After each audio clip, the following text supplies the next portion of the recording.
नमस्कार, मी श्रद्धा Shirke. Health talk या आपल्या आरोग्यविषयक विशेष कार्यक्रमात तुम्हा सगळ्यांचं मनापासून स्वागत. आणि गुडघेदुखी, कंबरदुखी आणि मणक्याचे विकार तसंच आयुर्वेदिक उपचार हा आपला आजचा महत्त्वाचा विषय असणार आहे.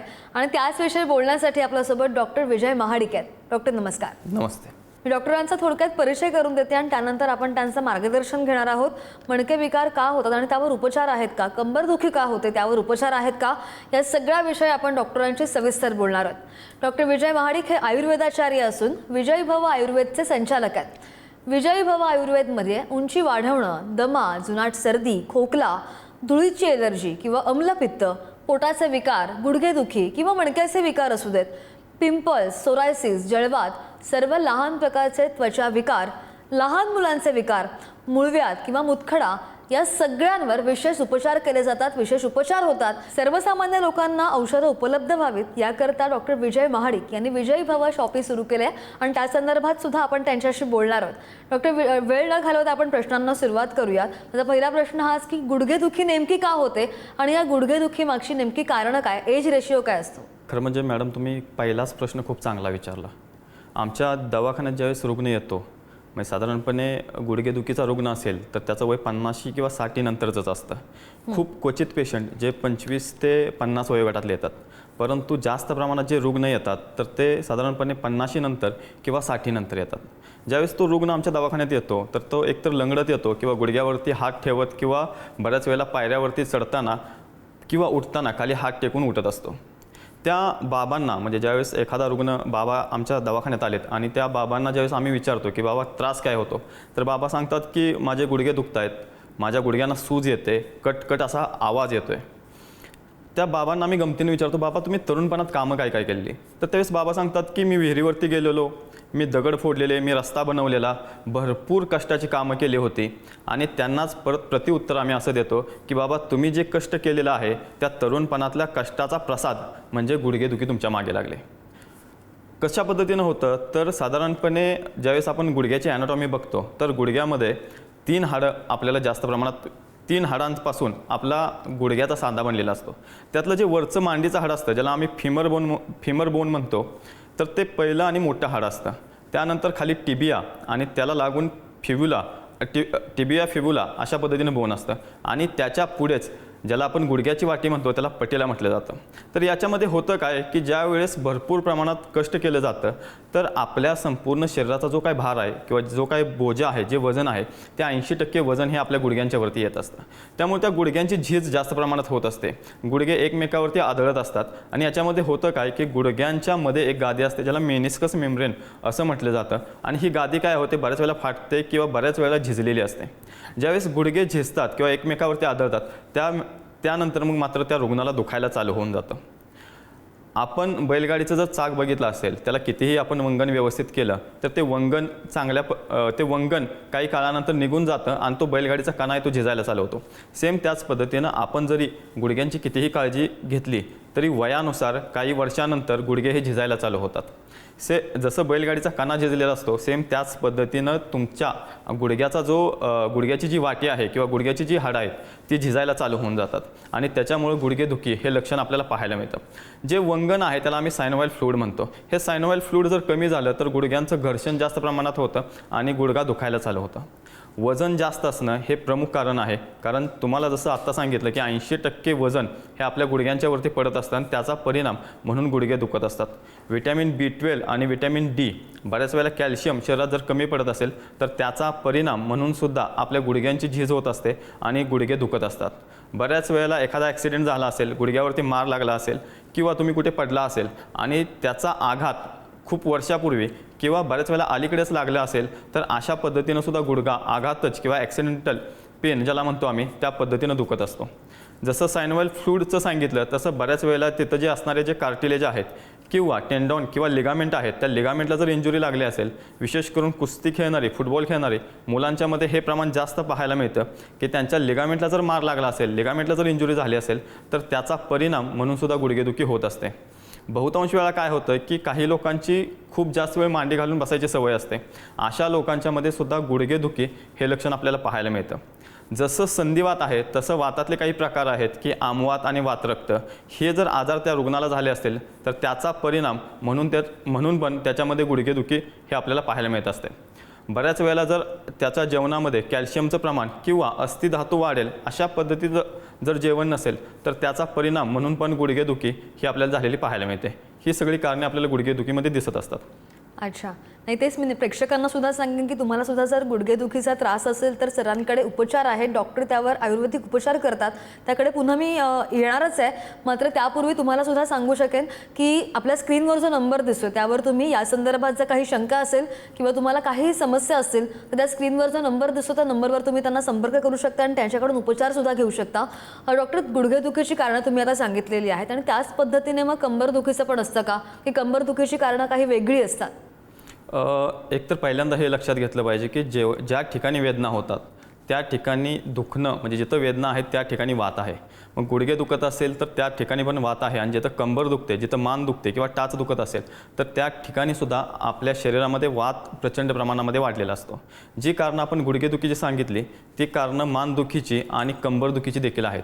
परंतु याच्यासोबतच काही ॲडिशनल कारणंसुद्धा आपल्याला याच्यामध्ये सांगता येतात की ज्या लोकांची बसायची चुकीची सवय असते, जी लोकं ताट बसत नाहीत, बाक काढून कमरेला किंवा मानेला बसतात, अशा लोकांना कंबरदुखी जास्त प्रमाणात पाहायला मिळते.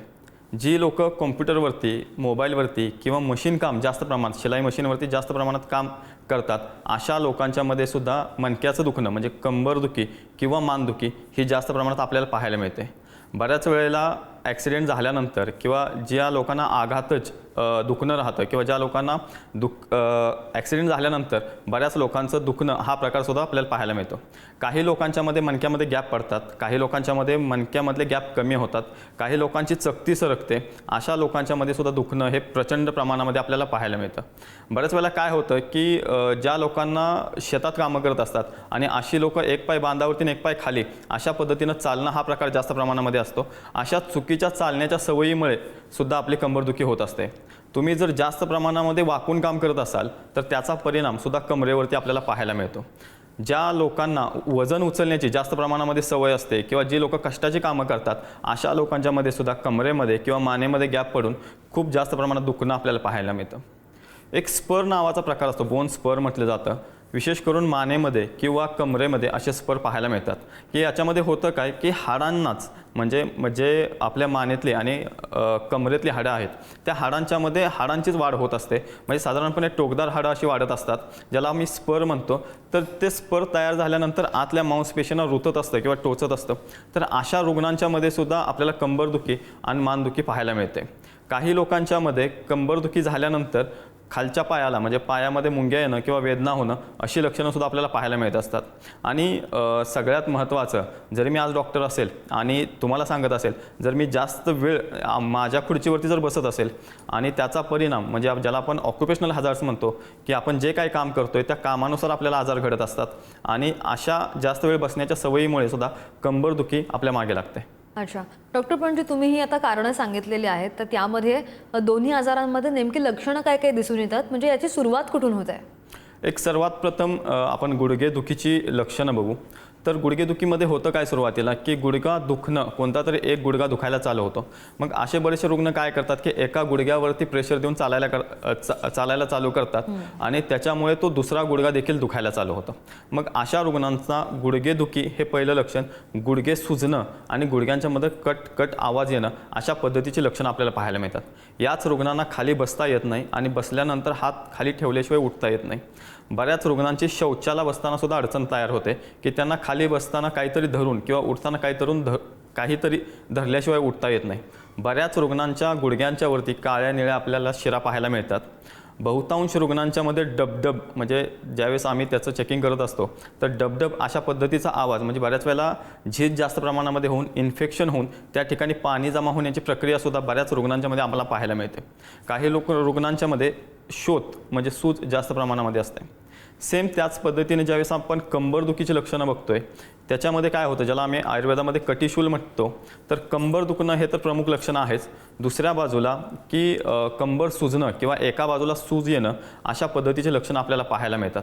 बऱ्याच रुग्णांच्यामध्ये पाय बधीर होणं हा प्रकार आपल्याला पाहायला मिळतो. बहुतांश रुग्णांच्यामध्ये एका पायातून मुंग्या किंवा दोन्ही पायातून मुंग्या असा सुद्धा प्रकार आपल्याला पाहायला मिळतो. चालता न येणं किंवा पायाला मुंग्या जास्त प्रमाणामध्ये येणं हे कंबरदुखीचं जो विशेष लक्षण आहे. ज्यावेळेस आम्ही त्याला पाय वरती घ्यायला सांगतो तर कमरेमध्ये रग लागते हे सुद्धा प्रमुख लक्षण आपल्याला पाहायला मिळतं. ज्या लोकांना मानदुखी चालू होते अशा रुग्णांना मान दुखणं, मान सुजणं आणि दोन्ही हातांच्या मधनं किंवा एकाच हातामधून मुंग्या येणं हे लक्षण आपल्याला पाहायला मिळतं. ज्या रुग्णांची मान दुखत असते अशा रुग्णांचं डोकंसुद्धा दुखणं हा प्रकार आपल्याला पाहायला मिळतो. बहुतांश रुग्णांच्यामध्ये डोळे दुखणं ही सुद्धा लक्षण मानदुखीमध्ये आपल्याला पाहायला मिळतं. ज्या रुग्णांची जास्त प्रमाणात मान दुखत आहे अशा रुग्णांना चक्कर येणं हे सुद्धा लक्षण आपल्याला पाहायला मिळत असतं. अगदी. पण डॉक्टर, तुम्ही जसं आता मगाशी म्हटलात की जे पायामधून किंवा गुडघ्यामधून टकटक आवाज येतो, तर तो टकटक आवाज का येतो? गुडघ्यांच्या मधून टकटक आवाज कधी येतो की जसं आपण म्हटलं की सायनोव्हाइल फ्लूइड नावाचं वंगण हे आपल्या गुडघ्यांच्या मध्ये असतं आणि वयानुसार ते वंगण कमी होत असतं. कमी झाल्यानंतर त्या ठिकाणी शुष्कता म्हणजे कोरडेपणा जास्त प्रमाणात येतो आणि जो मेनिस्कस मेम्ब्रेन आहे म्हणजे गुडघ्यांच्या मध्ये असणारी जी गादी आहे ती निघून जाते किंवा गादी फाटते आणि दोन्ही गुडघे जे आहेत ते एकमेकावरती आदळायला चालू करतात. ज्यावेळेस ते गुडघे आदळत असतात त्यालाच टकटक आवाज येणं किंवा कटकट आवाज येणं असं आपण म्हणतो. आणि असा आवाज आल्यानंतर गुडघे जास्त प्रमाणामध्ये आपल्याला सुजलेले पाहायला मिळतात. खाली बसताना आवाज होणं, उठताना आवाज होणं किंवा चालताना सुद्धा कटकट आवाज होणं हे आपल्याला लक्षण पाहायला मिळत असतं. अच्छा. तर आपण पाहतोय की आपल्याला खूप छान मार्गदर्शन करतायत डॉक्टर, आणि तुम्हाला या संदर्भात जर कोणतीही समस्या असेल, गुडघेदुखीचा त्रास असेल किंवा कंबरदुखीचा त्रास असेल, तर डॉक्टरांकडे तुम्ही तुमच्या समस्यांचं निराकरण करू शकता, कारण की ते या सगळ्यावर उपचार त्यांनी केलेले आहेत आणि बऱ्याच रुग्णांना त्यांनी हाताखालून त्यांच्या रुग्ण केलेले आहेत आणि त्यांना खूप चांगला पॉझिटिव्ह रिझल्टसुद्धा आहे. त्यामुळे आमच्या स्क्रीनवर जो नंबर दिसतोय, तुम्हाला जर काही शंका असेल, समस्या असतील, तर तुम्ही त्या नंबरवर यांना संपर्क साधू शकता. डॉक्टर, आपण बऱ्याच वेळा बघतो की हातांना किंवा पायांना मुंग्या येतात, तर मग ते नेमकं का होतं? तुम्ही जर मणक्याची ॲनाटॉमी बघितलं किंवा कुठेही कोणत्याही हॉस्पिटलमध्ये गेल्यानंतर जर मणक्याचं चित्र किंवा बऱ्याच अस्थिरोग तज्ज्ञांच्याकडं मणक्यांची जी माळ असते ती ठेवलेली असते. तर साधारणपणे आपल्या मानेपासून कमरेपर्यंत 33 मणके हे आपल्या शरीरामध्ये असतात किंवा हाडांची माळ असते त्याला मणके म्हटले जातात. तर साधारण मानेत 7 असतात, पाठीमध्ये 12 असतात, खाली कमरेत 5 असतात आणि तिथून पुढे बाकीचे मणके असतात. तर याच्यामध्ये जे मणक्यामध्ये म्हणजे कमरेच्या मणक्यामध्ये काय होतं की ज्या रुग्णांचा गॅप वाढलेला आहे किंवा ज्या रुग्णांचा गॅप कमी झालेला आहे किंवा ज्या रुग्णांना डिस्क बल्ज आहे म्हणजे जी चकती आहे ती जागेवरून सरकून बाजूला गेलेली आहे अशा रुग्णांच्यामध्ये सेम त्याच पद्धतीनं मानेमध्ये सुद्धा ज्या रुग्णांची मानेतली चकती बाजूला सरकलेली आहे, मग ती चकती काय करते की तुमच्या पायामध्ये जाणाऱ्या ज्या शिरा आहेत किंवा ज्या रक्तवाहिन्या आणि नर्व सप्लाय ज्याला म्हणतो आपण की त्या बंद करायचं काम करते. मग त्याच्यामुळे काय होतं की तुमच्या पायामध्ये मुंग्या येणं, पायामध्ये बधीरपणा येणं हे लक्षण आपल्याला पाहायला मिळतं. ग्रद्रसी नावाचा एक आजार आहे की ज्याच्यामध्ये विशेष करून ज्याला आपण सायाटिका झालं, बरेच रुग्ण आपल्याला सांगत येतात की मला सायाटिका झालेला आहे की माझ्या कमरेपासून पायापर्यंतची जी शीर आहे ती दुखत आहे. तर याच्यामध्ये होतं काय की साधारणपणे दुसरा, तिसरा, चौथा आणि खुब्यातले जे पहिले 2 मणके आहेत याच्यामधून सायाटिका नर्व नावाची नर्व आपल्या दोन्ही पायांच्यामध्ये जात असते. तर याच्यामध्ये होतं काय की जी नर्व आपल्या पायामध्ये जाते ज्यावेळेस डिस्क बल्ज होतं म्हणजे चकती जागेवरून सरकते. जर समजा ती चकती एका बाजूला सरकली तर एका पायाची नर्व बंद करते आणि ही चकती जर दोन्ही बाजूला सरकली तर दोन्ही पायांची नर्व म्हणजे जो नर्व सप्लाय आहे किंवा शीर आहे ती बंद केली जाते. याच्यामुळे होतं काय की पुढं जो नर्व सप्लाय आहे म्हणजे तुम्हाला पायाला टाचणी लागल्यानंतर ज्या संवेदना आपल्या मेंदूला कळतात तर ती संवेदना बंद होऊन जाते किंवा जो रक्त सप्लाय जर बंद झाला किंवा रक्तपुरवठा जर बंद झाला तर पायाला मुंग्या येणं असं लक्षण आपल्याला पाहायला मिळतं. ही सायाटिका नर्व बंद झाल्यानंतर संपूर्ण कमरेपासून तुमच्या पायाच्या घोट्यापर्यंत ती शिर दुखत किंवा ठणकत जाते आणि आपण त्यालाच ग्रद्रसी म्हणतो किंवा सायाटिका म्हणतो. हे रुग्ण एका विशेष चालीनं चालत असतात म्हणजे गिधाडासारखी चाल किंवा ज्याला एका पायावरती बोजा देऊन गिधाड कसं एका पायावरती प्रेशर देतं आणि दुसरा पाय हलका सोडतं, सेम त्याच पद्धतीनं गिधाडासारखी चाल किंवा ग्रद्रसी ज्याला म्हटलं जातं तर ग्रद्रसीसारखी चाल हे असे रुग्ण चालत असतात. म्हणूनच याला गिधाडावरून ग्रद्रसे हा शब्द आलेला आहे. आणि मॉडर्न सायन्समध्ये जर विचार करायचा झाला तर याला आपण सायाटिका म्हणतो. बऱ्याच दिवसापूर्वी आमच्या नेवरीच्या क्लिनिकमध्ये, कडेगाव तालुक्यातलं जे नेवरी गाव आहे तिथं आमचं जे क्लिनिक आहे, त्या नेवरीच्या क्लिनिकमध्ये एक आजीबाई आल्या होत्या आणि त्यांना कंबरदुखीचा बऱ्याच दिवसापासून, बऱ्याच वर्षापासून त्रास होत होता. आणि त्याचा परिणाम असा होत होता की त्या एका पायावरती जास्त प्रेशर देऊन, जसं तुम्हाला सांगितलं की गिधाडासारखी चाल ज्याला आपण म्हणतो, की एका पायावरती जास्त प्रेशर देऊन चालत होत्या. मग त्यांनी बऱ्याच तिथल्या जवळपासच्या डॉक्टरांचे सल्ले घेतले, उपचार घेतले, पण काही केल्या फरक येत नव्हता. मग त्यांनी काय केलं की एक्सरे काढून घेतले. बरेच एक्सरेसुद्धा झाले. एक्सरेमध्ये फक्त त्यांच्या मणक्यामध्ये गॅप दिसत होते. गॅप दिसून ट्रीटमेंट घेतल्यानंतरसुद्धा की त्यांची कंबरदुखी हवी तितकी कमी येत नव्हती. त्यांनी काय केलं की एका अस्थिरोग तज्ज्ञांना, चांगल्या अस्थिरोग तज्ज्ञांना भेटल्या आणि भेटल्यानंतर त्यांना त्या अस्थिरोग तज्ज्ञांनी MRIचा सल्ला दिला. मग ते बरेच विचार केल्यानंतर त्यांनी MRI करून घेतला. MRI केल्यानंतर 4थ्या आणि 5व्या मणक्यामधली गादी सरकली होती आणि ती गादी त्यांच्या डाव्या पायाची जी शीर आहे किंवा जी सायटिका नर्व आहे ती बंद करत होती. त्याच्यामुळे डाव्या पायामध्ये मुंग्या येणं, बधीरपणा येणं आणि कंबरदुखी असा त्रास होत होता. त्या डॉक्टरांनी त्यांना ऑपरेशनचा सल्ला दिला, परंतु त्यांना ते ऑपरेशन करायचं नव्हतं. ज्यावेळेस ऑपरेशनला त्या घाबरत असल्यामुळे त्यांनी आपल्या क्लिनिकला आल्या. आपल्या क्लिनिकला आल्यानंतर आपण ज्यावेळेस त्यांची नाडी परीक्षा केली आणि ग्रद्रसी असं निदान केलं. निदान केल्यानंतर त्यांची आम्ही ट्रीटमेंट करताना पोटातली औषधं आणि पंचकर्मामधलं विशेष करून बस्ती आणि कटिबस्ती नावाचं कर्म ज्यावेळेस करून घेतलं त्यावेळेस खूप चांगल्या पद्धतीनं त्यांची कंबरदुखी कमी आली. अच्छा, आपण जर पाहत असू तर डॉक्टर अगदी बारीक सारीक गोष्टी आपल्याला समजावून सांगतात आणि या सगळ्यावर उपाय आहेत का तर आहेत, मात्र कधी जेव्हा आपण योग्य सल्ला घेऊ, योग्य मार्गदर्शन घेऊ तेव्हाच. आणि त्यामुळेच हे सगळे उपाय जे आहेत ते डॉक्टरांकडे केले जातात. डॉक्टर, पण आपण जर पाहतो अनेक व्यक्तींमध्ये संधिवात असू दे किंवा आमवात असू दे किंवा वातरक्त असू दे, ते सुद्धा जाणवतं. या सगळ्यामध्ये नेमका फरक काय आहे? कुठलाही रुग्ण किंवा कोणताही व्यक्ती आमच्याकडे ज्यावेळेस येतो, कुठलंही दुखणं असेल, कोणत्याही सांध्यातलं दुखणं असू द्या, तो आम्हाला सांगत येतो की मला संधिवात झालेला आहे, माझी कंबर दुखते, मला संधिवात झाला आहे, माझं गुडघा दुखते, मला संधिवात झाला आहे, माझे पायाचे घोटे दुखत आहेत, मला संधिवात झाला आहे, किंवा हाताची बोटे दुखत आहेत, संधिवात झाला. तर ते तसं नाही आहे. संधिवात, आमवात आणि वातरक्त ह्या 3 गोष्टी पूर्णपणे वेगळ्या आहेत. तर याच्यामध्ये जे संधिवात हे जे लक्षण आहे, तर संधिवातामध्ये होतं काय की विशेष करून जसं आपण मागे चर्चा केली कंबरदुखी, मानदुखी आणि गुडघेदुखीबद्दल, तर याच्यामध्ये झीज जास्त प्रमाणामध्ये झालेली असते. आणि झीज जास्त प्रमाणात झाल्यामुळे जे सांध्यांचं दुखणं असतं तर त्याला आपण संधिवात म्हणू शकतो. किंवा वयानुसार म्हणजे 50 नंतर किंवा 60 नंतर जे तुम्हाला दुखणं आलेलं आहे त्याला आपण संधिवात म्हणतो. आमवात आपण कशाला म्हणतो की ज्यावेळेस आपण जेवण करतो, जेवण केल्यानंतर त्याचा एक आहार रस किंवा चुकीच्या क्वालिटीचा रस तयार होतो. म्हणजे जेवण केल्यानंतर रस धातू तयार होत असतो आणि तो जर चांगल्या क्वालिटीचा तयार झाला तर रस, रक्त, मांस, मेद, अस्थि, मज्जा, शुक्र हे 7 धातू तयार होतात. परंतु तो जर खराब तयार झाला तर तो पोटामध्ये तसाच पडून राहतो. त्याला आपण आम म्हणतो, ज्याला चिकट पदार्थ म्हटलं जातं किंवा त्याला आम म्हटलं जातं. तर एका बाजूला वाढलेला शरीरातला वात आणि एका बाजूला वाढलेला आम ह्या दोन्ही गोष्टी एका ठिकाणी येतात आणि शरीरात प्रत्येक सांध्यामध्ये फिरायला चालू करतात.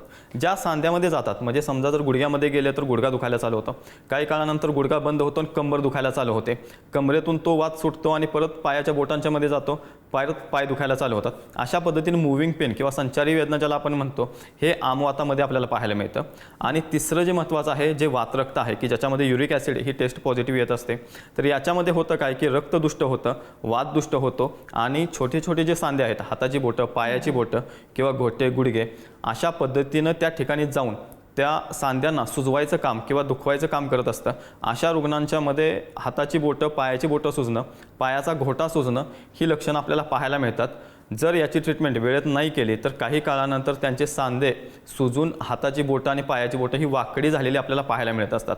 त्यामुळे त्याची ट्रीटमेंट करत असताना आपल्याला खूप लवकर किंवा खूप जलद ट्रीटमेंट करणं गरजेचं असतं. असे रुग्ण 50च्या आतले किंवा बऱ्याच वेळेला 30-35तले तरुणसुद्धा आपल्याला पाहायला मिळतात. अच्छा, पण डॉक्टर आता आपण पाहिलं की कंबरदुखी होते किंवा गुडघेदुखी होते त्यावर सगळे उपचार केले जातात असं सुद्धा तुम्ही म्हणताय.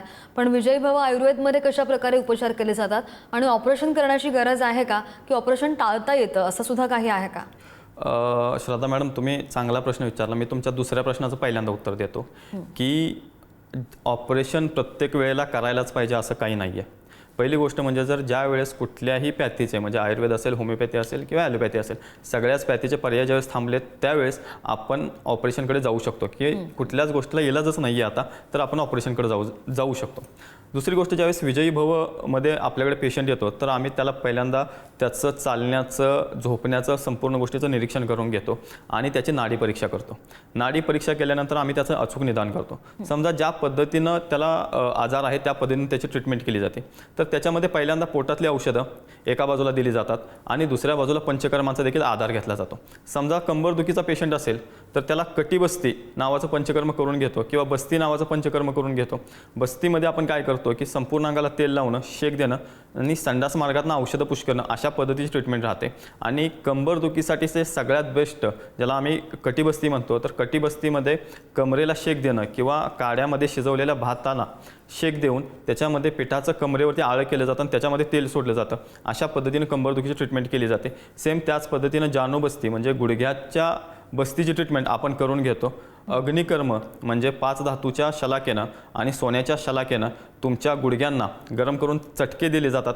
त्याचा परिणाम म्हणून सुद्धा गुडघेदुखी खूप चांगल्या पद्धतीने कमी येत असते. जलोकाचरण, जळू लावणं हे सुद्धा आपण करून घेतो. अशा बऱ्याचशा प्रकारांनी आपण ट्रीटमेंट करत असतो आणि त्याचे रिझल्ट आपल्याला खूप चांगल्या पद्धतीने पाहायला मिळतात. अगदी नाही, आपण पाहतो की या सगळ्या ट्रीटमेंट्स ज्या आहेत त्या डॉक्टरांकडे केल्या जातात आणि डॉक्टरांना बराच दांडगा अनुभव आहे. बरेचसे रुग्ण त्यांच्या हाताखालून पण गेलेले आहेत. डॉक्टर, अगदी माझ्याकडे शेवटची 2 मिनिटं आहेत, शेवटाकडे येते. आपल्याकडे उंची वाढवण्याची ट्रीटमेंट कशा प्रकारे केली जाते एक, आणि दुसरं म्हणजे आपण जी रमा कॅप्सूल तयार केलेली आहे त्याबद्दल सुद्धा आपण आपल्या प्रेक्षकांना सांगूया. रमा कॅप्सूलबद्दल सांगायचं झालं तर त्वचा विकारांसाठी आणि शीतपित्तासाठी सगळ्यात चांगलं किंवा सगळ्यात प्रभावी औषध जे विजयी भव आयुर्वेदचं आहे ते म्हणजे रमा कॅप्सूल आहे. आता अलीकडच्या काळामध्ये उंचीचे बरेच रुग्ण आपल्याला पाहायला मिळतात की ज्या लोकांची प्रीमॅच्युअर डिलिव्हरी झालेली आहे किंवा लवकर 7व्या महिन्यामध्ये 8व्या महिन्यामध्ये जन्म झालेला आहे किंवा ज्या लोकांचं पोषण व्यवस्थित झालेलं नाही आहे, ज्या लोकांचा अस्थिधातू, व्हिटॅमिन डी, कॅल्शियम कमी आहे किंवा कमतरता आहे, अशा लोकांच्यामध्ये आणि ज्या लोकांच्या आईवडिलांची उंची कमी आहे अशा लोकांची आपल्याला उंची कमी झालेले पाहायला मिळते.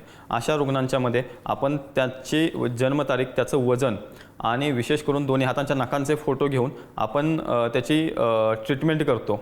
म्हणजे त्याचे फोटो मागवून घेतो. ज्या रुग्णांना आमच्यापर्यंत येणं शक्य नाही अशा रुग्णांची जर जन्मतारीख, वजन आणि दोन्ही हातांच्या नखांचे फोटो पाठवले तर आपल्याला आयुर्वेदिक औषधांच्या माध्यमातून त्याची उंची चांगल्या पद्धतीने वाढवता येते.